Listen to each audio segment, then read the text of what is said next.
Hi there, Anne and I send our New Year's greetings to all our family and friends around the world.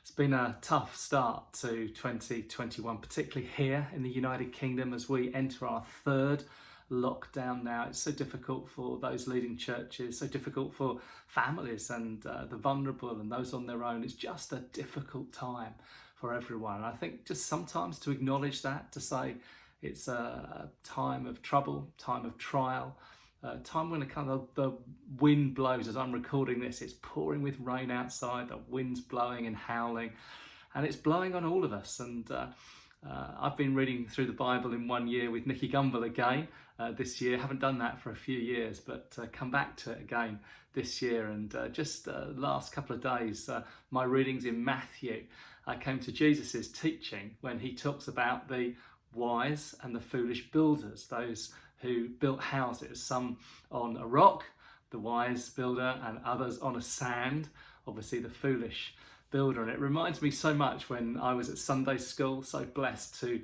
have grown up in a Christian family, in a family that loved Jesus and taught me to love the Bible.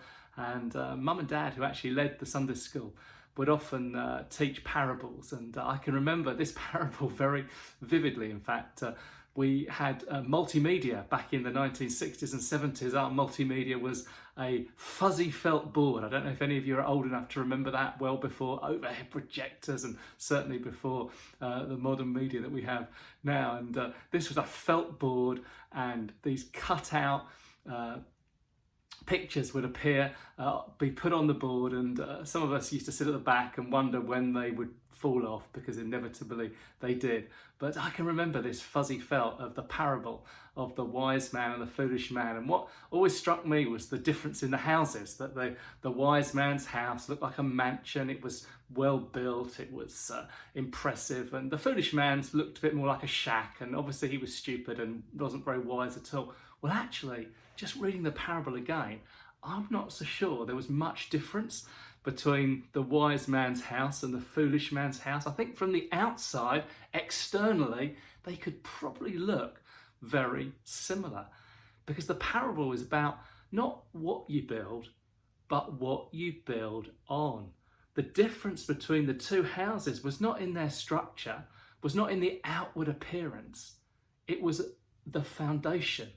Jesus says it's building your life on my words. And the Bible talks a lot about God being our rock, God being our refuge, God being our shelter and our present help in time of trouble. Jesus, of course, talks about himself as the vine and us being added in, grafted into him. And this parable is really all about our connectivity to Jesus. Now, the truth is this: the storms come to everyone. Everyone's under the same cloud. Everyone's under the same storm. We're all facing this weather that's just hitting us now with COVID-19 as we get into this second year now with dreadful restrictions. And although there could be hope on the future with a vaccine, actually that still feels a long way off. And lots of us, I think, are suffering more through this third lockdown than we ever did through the first or even the second. And I want to just remind all my friends and my family, particularly those who are leading our ChristCentral churches, that we're building our lives on someone.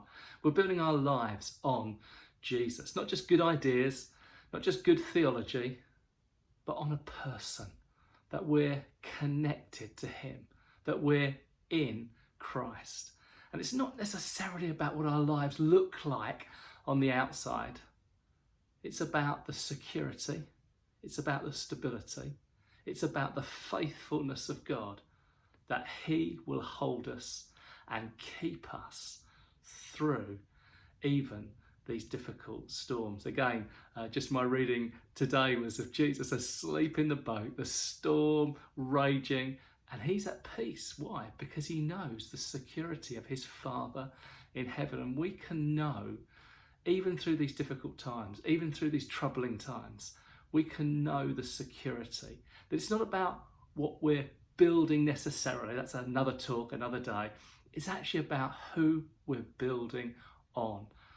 We're secure because we're on Jesus. I love the verse in Timothy where Paul writes to Timothy. He says this: God's solid foundation stands firm.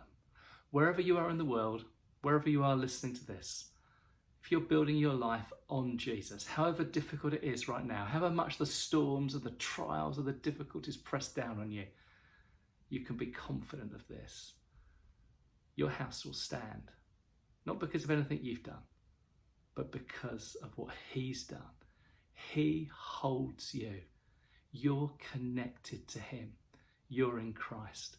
God bless you as you go through another week, knowing that we're building our lives on Jesus. We're held by him.